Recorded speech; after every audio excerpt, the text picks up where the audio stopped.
Today I'm going to start on the carburetors. I've taken them off the engine and identified them. They're HS2 carburetors, and if you look at the little tag on the side, the specification of these are AUD 327, and the F on the tag means the front carb, and on the other one there's an R which says it's the rear carb. So before I do anything else, I'm going to take these into the paraffin bath and give them a really good clean, and then I shall start to strip them. Well, 2 hours later, and here's the result. They're still not absolutely pristine, but they're certainly clean enough now to be able to start stripping them down. But before you take anything apart, it's important to mark the suction chamber body and the float chamber of where they actually sit on the carb housing, so that you get them back in the right position. You see that I've put some pot marks there and here, so that it'll be easy to get them back correctly. Right, I'll start stripping them down now. So I've got the carbs all stripped down and the initial cleans over. On inspection, everything seems to be reasonably okay. The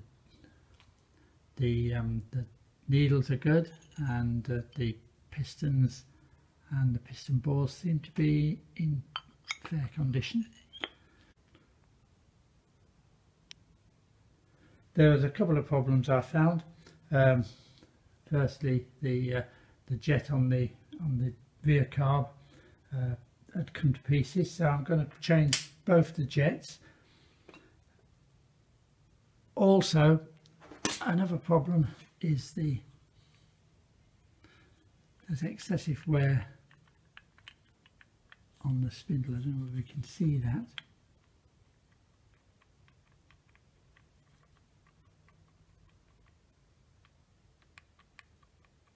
There, way too much wear. Never be able to set the carb up with that.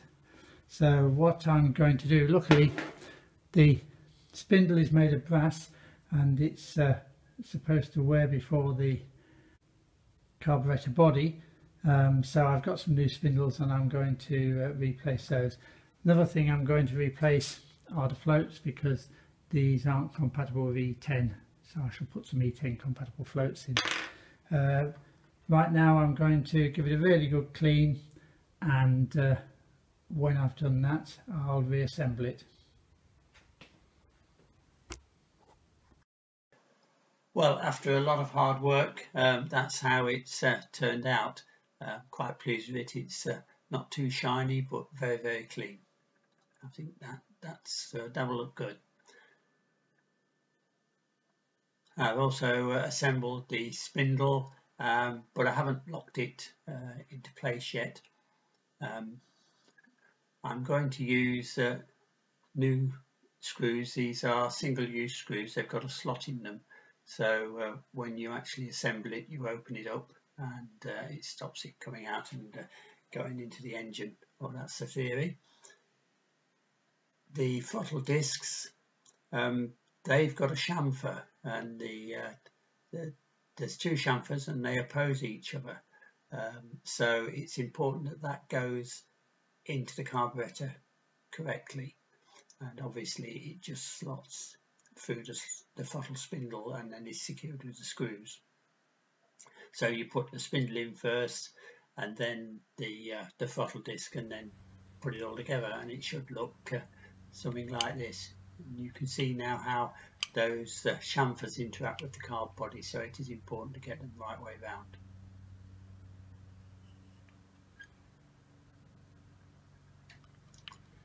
No play there at all now from the new spindle, so very pleased with that.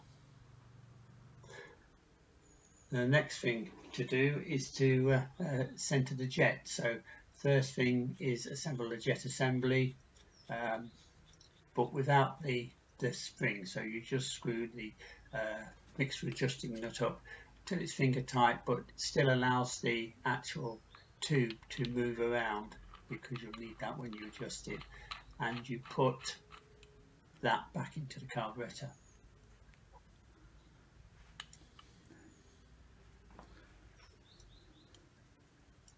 Then you need to assemble the carb itself, so the piston with the needle goes carefully back in.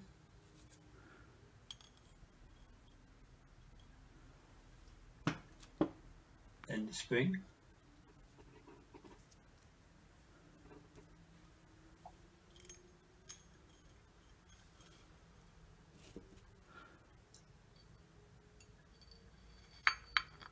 And then the dash pot.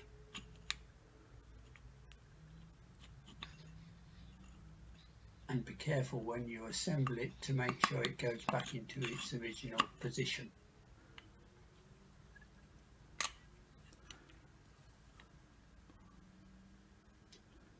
This is what we've done there, and you see the marks that we put on at the start line up.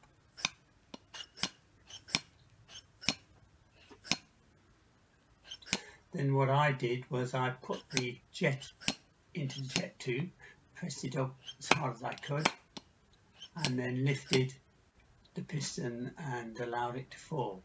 And you should get a metallic clunk. If you don't, then you need to keep adjusting, undoing the nut and tightening it up until it's right. Then obviously everything is reassembled.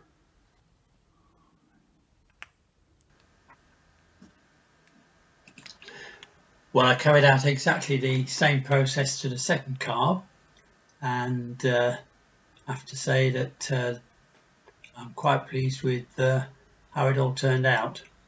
So I then took both carbs and put them back onto the inlet manifold, and I've packed them all away now, so again they're waiting to be put back onto the engine.